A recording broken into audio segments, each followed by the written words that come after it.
The next report is for approval to authorize the BWP General Manager to enter into an agreement between the city and Catalina Media Development regarding a new community substation.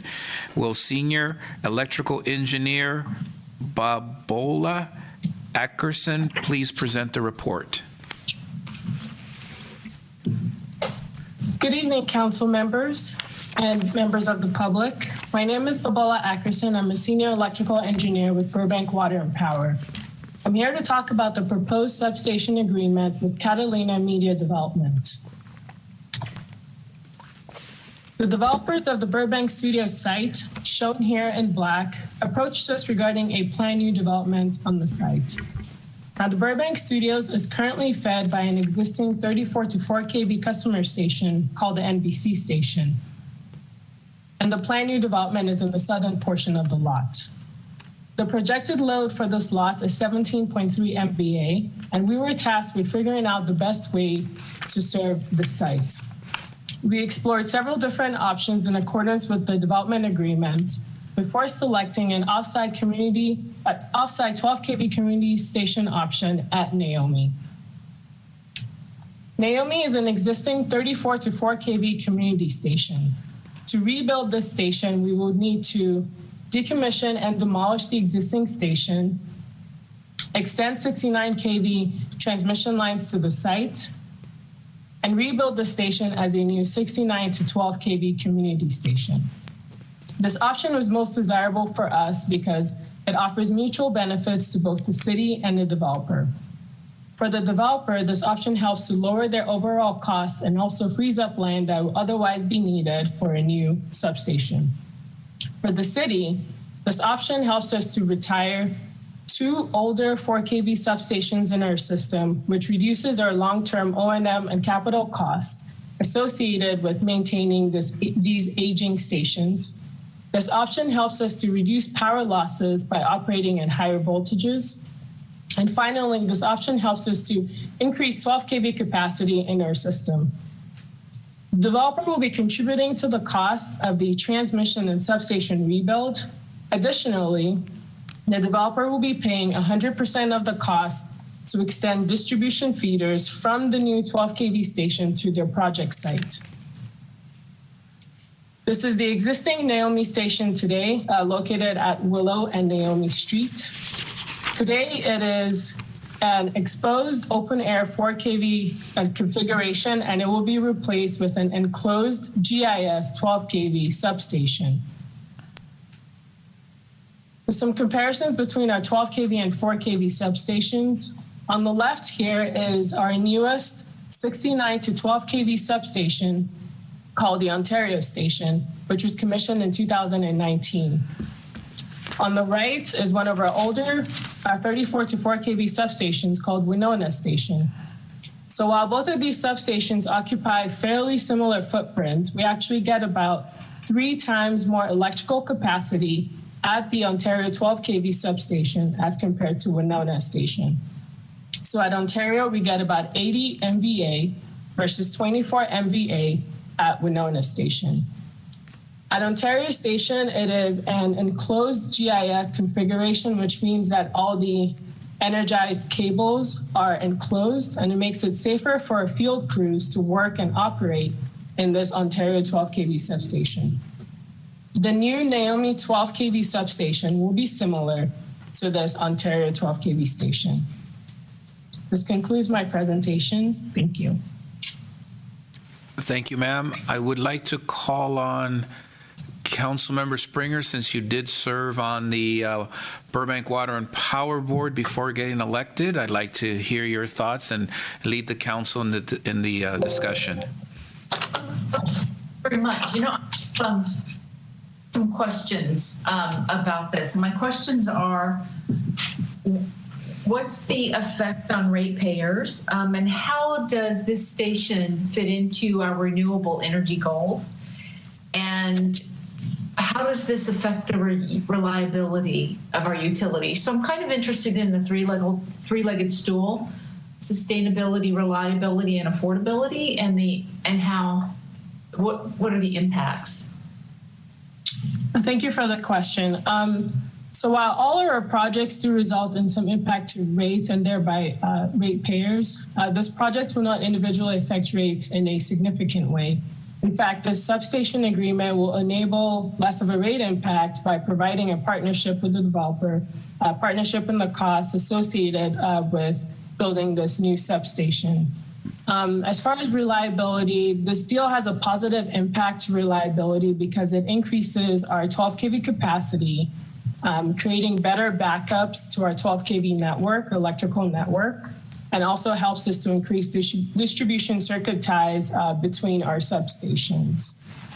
And then as far as renewable goals, while this deal does not have a direct impact to our renewable goals, it does help with our long-term goals of decommissioning our older 4 kV substations. And as we decommission these 4 kV substations, we actually then have the opportunity to reuse some of the land that these older stations were sitting on, and reusing them for other sustainability projects such as battery storage or other DER projects that may come up.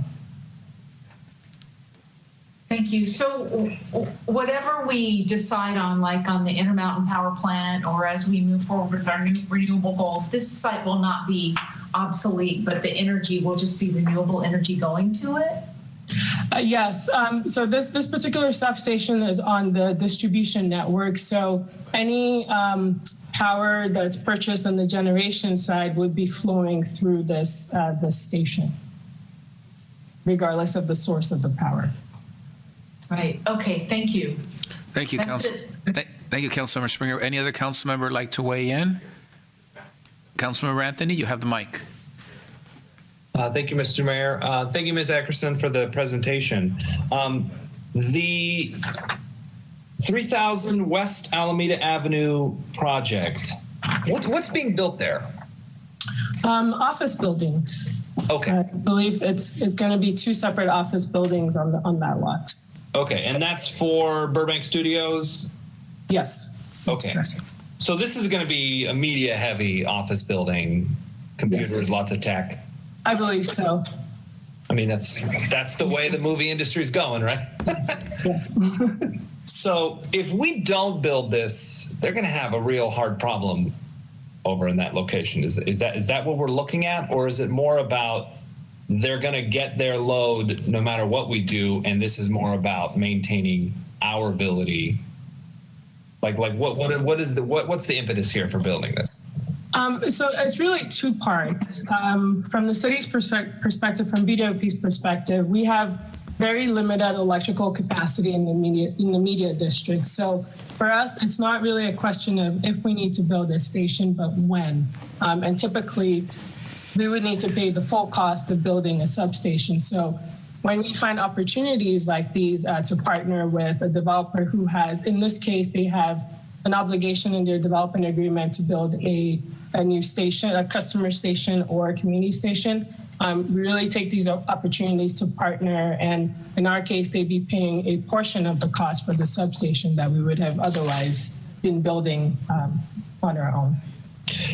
So it says the initial cost is 26 million, and then the remaining cost is 17 million. Is that the total, or what else am I missing here? AIC fees. So almost yes. 30, yes. 45, almost $55 million total to build this thing. So for full build out for the station, which would be 3 transformer banks and 3 transmission lines, full build out would be about 30 million. But we're actually building it in 2 phases. The first phase will just be the 2 transformer banks, 2 of the 3 transformer banks, and 2 of the 3 transmission lines. And for that first phase, our costs, the total costs would be 26.5 million. But that also includes the cost for the developer to extend distribution lines to their sites as well. Okay, so how much is the whole thing going to cost us and the developer together on this whole thing at the end of the day? For full build out, it would be $30 million for full build out of the station. But we're only building the first phase now. And at a future date, if we do get to a point where we need the additional capacity to serve new load, chances are we would have another development contribute to the cost for that, the delta to the 30 million. Okay, so of that 30 million, how much is just that extension that's being built for the developer? For the distribution lines, it is about $3.2 million is their Okay. extension cost. So if there was no development and there was nobody who needed an extension, just to build this on our dollar alone, it would be about 27 million, 26 to 27 million. That's correct. But instead it's going to be 30 million. How much of that 30 million is the developer paying? The developer will be paying, give me one moment here. The developer is going to be paying a total of $9 million. So if I just back out their 9.1 minus 3, so it's about $6 million for the substation transmission. Okay, so if we would have built on our own, it would have been about 27 million. Yes. But now that we got the developer in there, our cost is basically 21 million. About 20, yes. We're saving $6 million on this deal. Mm-hmm. Okay. All right. Thank you for the number crunching. I appreciate it. Any other council I member? have my calculator nearby. Any other council member wish to weigh in? Vice Mayor, you have the mic. Thank you, Mr. Mayor. And we're not only just saving money, we're also making it safer. Yes. Right? I mean, when you look at the diagrams of what is and what it will be, it'll be enclosed. And like you mentioned, Ms. Ackerson, you mentioned the fact that it's safer for the employees that go in there and work in there, right? Yes, sir. That's correct. So I think this is a good way to go.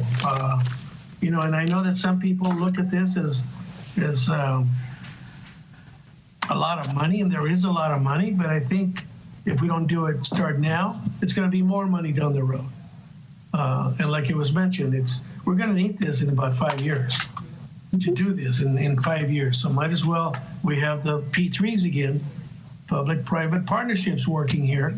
And I would recommend that my colleagues take advantage of this, of the situation, and as well as what we have in front of us. Thank you, Mr. Mayor. Thank you. Councilmember Schultz, your turn to weigh in. Thank you very much.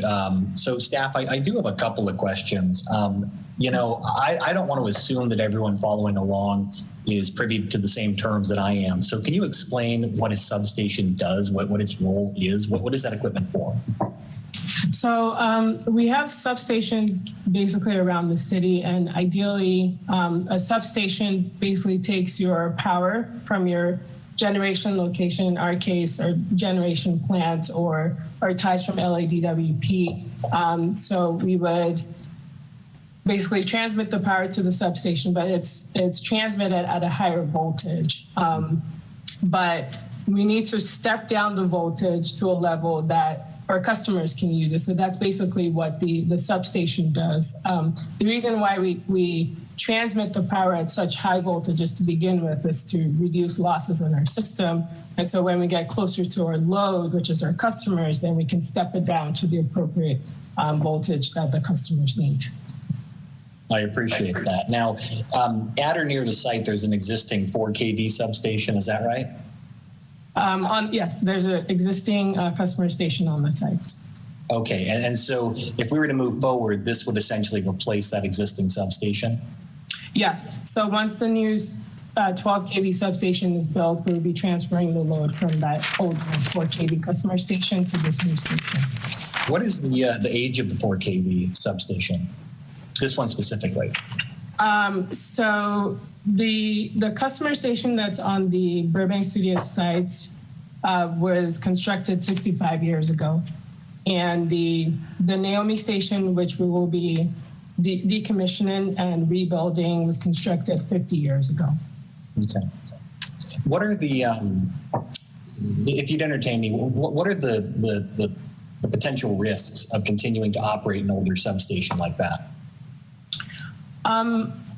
So with substation, especially aging substations, really for us, we look at it as the big risk is risk to reliability. So the older the equipment in the station, the more susceptible they may be to failures, which could result in prolonged outages for our customers. And substation equipment, it's unlike distribution equipment, which is smaller and less expensive. Typically, substation equipment is very large and very expensive. So if there were to be an issue in the substation, you could be experiencing quite a prolonged outage to replace the equipment in there. So that's one of the big risks for us. Have you collected any data regarding the number of outages from this substation, say, in the last 5 years? I don't. While we have that information available, I don't have that with me today, but that's something that we can put together and send back to council. Sure. I have a few more questions, but to the extent that it's helpful in the future when we get these kinds of reports, I think that information would be extremely helpful. If we are talking about an older substation that we're going to be replacing, I think that that's good information to have if we're talking about risk of outage. The next question I have is perhaps more, sorry, actually, before I get to that one, just to back up for a moment. So we have the option with this public-private partnership to essentially swap out, upgrade our equipment at reduced cost. But I want to be clear, another option was to just allow the developer to build a private version on the lot. Yes, so per their development agreement, they, at a certain load threshold, which is 17 MVA, they would be required to build either a customer station on their lot or a community station. So those two options are in the development agreement. But for us, I mentioned earlier that we have very limited capacity in that area of town. So we would need to build a station for that area of town. And this is an opportunity for us to leverage someone else who has an obligation to build a station and building our community station at this time. And the substation, if we move forward with the project, I take it wouldn't only service the Burbank Studio project, it would also service residential area? Yes, that's correct. It would service the media district, which is inclusive of both that project, but also other residents and businesses in the area. Okay. My last question is really more of a financial question. So I don't know if you'd be the best person to answer it. You might be, but I guess from reading the staff report, I understand that we're going to budget it into our capital improvement aspect of the budget, but I just want to make it clear. I mean, do we have the funds to cover this? Is this something that we're going to be going into debt over? I mean, because my point is, as the Vice Mayor said, it's not the biggest project in the world, but we are still talking about ultimately $21 million that is going to be footed with taxpayer money. And my point is that I do think we need to be picky and choosy. If we could choose to go forward with this project, that means that we can't devote that $21 million to other infrastructure upgrades. Well, wait a minute. Before we go there, let's not confuse the members of the public. This money comes from the utility. This is not general fund money. So let's not confuse the public. Continue, Councilmember Schultz. Thank you, Mr. Mayor. Certainly unintentional, but I would like the answer from staff if they have it available. Sure, and I will, take my best stab at this because I'm not the finance department. But we have been planning and forecasting for this station for a number of years. So it's been in our 5-year CIP forecast. And to answer your question about whether we have the money, we do have the money in our cash reserves to pay for the substation. We do. Okay. And that's from the utility, not the general fund. From the utility. I understand, Mr. Mayor. Thank you very much. From the ratepayers, yes. Okay. If there's no more comments, I know this was important to Councilmember Springer. If you'd like to make the motion, I'm sure Vice Mayor would like to also make the second. So take the lead on the motion there, Councilmember Springer. Sure. Okay. I move to execute the substation agreement with Catalina Media Development, LLC, and to execute any other ancillary documents to implement the foregoing agreement. And that's second by the Vice Mayor. If there's no further comments, council members, I'll call for the vote. Madam City Clerk. Councilmember Springer? Yes. Vice Mayor Talamantes? I believe that was a yes. Councilmember Anthony? Yes. Okay, thank you. Councilmember Anthony? Yes. And Councilmember Schultz, Yes. Mayor Frutos. Yes. Thank you. Thank you, council members. Motion carries 5-0.